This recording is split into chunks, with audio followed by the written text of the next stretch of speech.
From Kuala Lumpur, we'll bring you a live report in moments. This visit, though, comes as anger towards Malaysia rises over the search for MH370.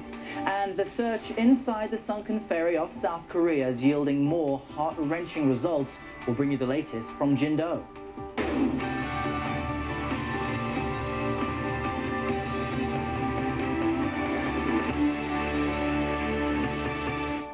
A warm welcome to our viewers in the US and around the world. It's a pleasure to have you with me. I'm Errol Barnett, and you're in the CNN newsroom. As we just showed you, Mr. Obama's plane, Air Force One, just touched down in Kuala Lumpur seconds ago. This is the third stop on his week-long tour of Asia.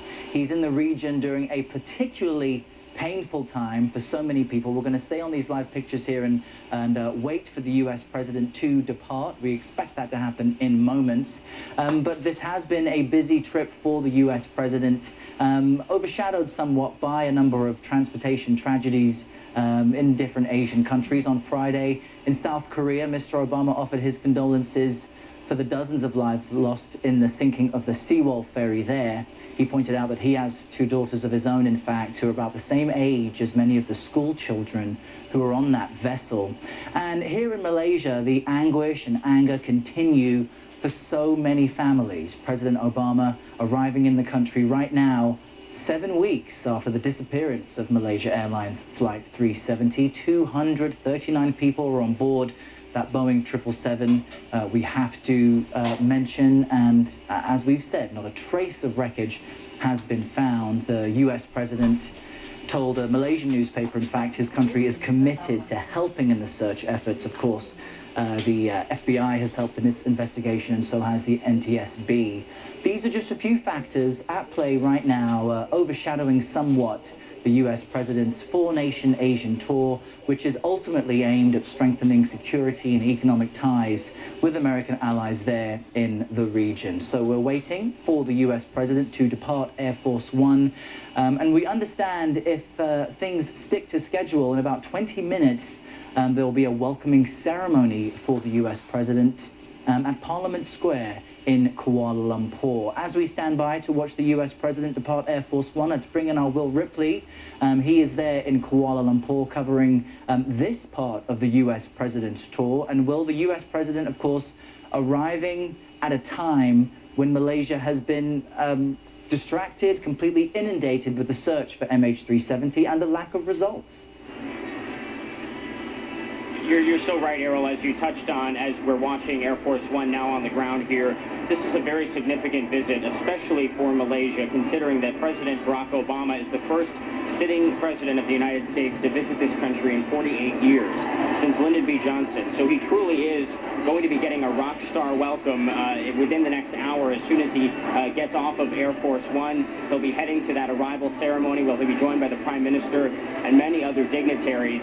But in addition to all of the celebration, there is that cloud hanging over this event, and that is MH370, a mystery now 7 weeks in that is yet unsolved, and a crisis that the Malaysian government has taken a considerable amount of heat for the way that it has handled it. And so, Errol, you have President Obama here to talk up the United States' revived relationship with Malaysia, revived in the sense that they're trying to work out a deal to become even better trading partners. They're continuing to cooperate in the area of counterterrorism, and you have the president's trip here, visiting Malaysia to show a sign that the United States believes this is a modern partner, a government that's capable of partnering with the United States prosperously for years to come. And then you have the government taking so much heat over how it handled, especially the initial days of this crisis. So it certainly does complicate the visit, Errol. And if you're just joining us, we're watching live as the US president arrives in Kuala Lumpur, Malaysia, ahead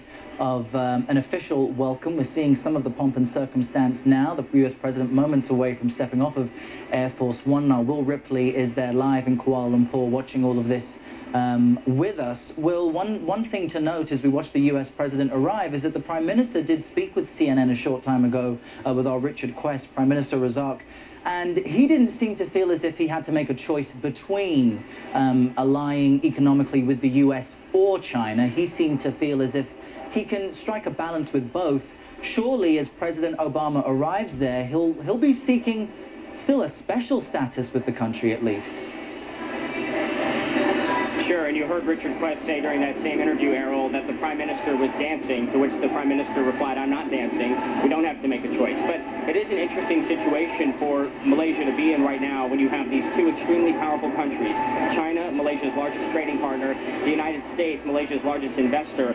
Both of these countries angling for Malaysia's cooperation and not necessarily wanting Malaysia to embrace the other with open arms. And so that's a big reason why President Obama is here, why this historic visit that we are watching unfold live right now is happening. Because the president wants to send a message that the United States is interested in developing this relationship and growing this trade relationship, which is obviously critical for Malaysia, critical for the United States. But Malaysia's relationship with China is also extremely important. And so the Malaysian government here has to be very careful how they do this. Whether you call it dancing, whether you call it good politics, there certainly is much at stake here. Yeah, and there is no larger sign of strengths and ties than a sitting U.S. president taking that Air Force One there plane to visit. And you're seeing now U.S. President Barack Obama making history as the first sitting U.S. president to visit Malaysia in almost, I think, 5 decades, stepping down there onto the tarmac now and shaking hands with officials steps away from the so-called beast, the fortified and reinforced black limousine that transports the U.S. president when he is overseas.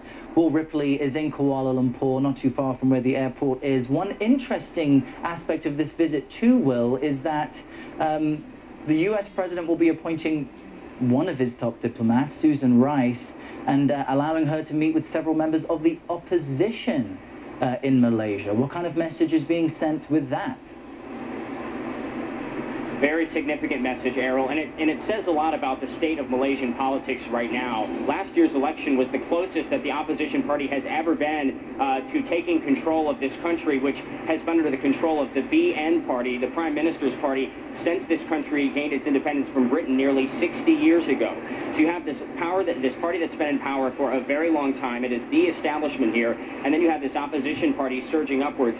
It is presidential policy not to usually meet with the opposition in a party where the president is conducting an official state visit, but the fact that he's sending his highest level security advisor, Susan Rice, to meet with opposition leaders sends a clear message that the United States wants to invest in Malaysia, and they want to build relationships with all sides of the political spectrum here, relationships that they hope to grow for years to come.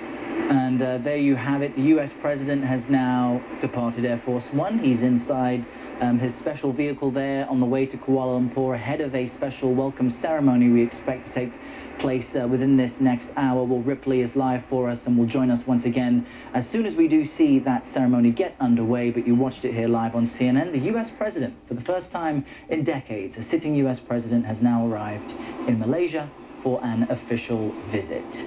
So as we wait for the official welcoming ceremony, let's bring you more on the missing Malaysia Airlines flight MH370.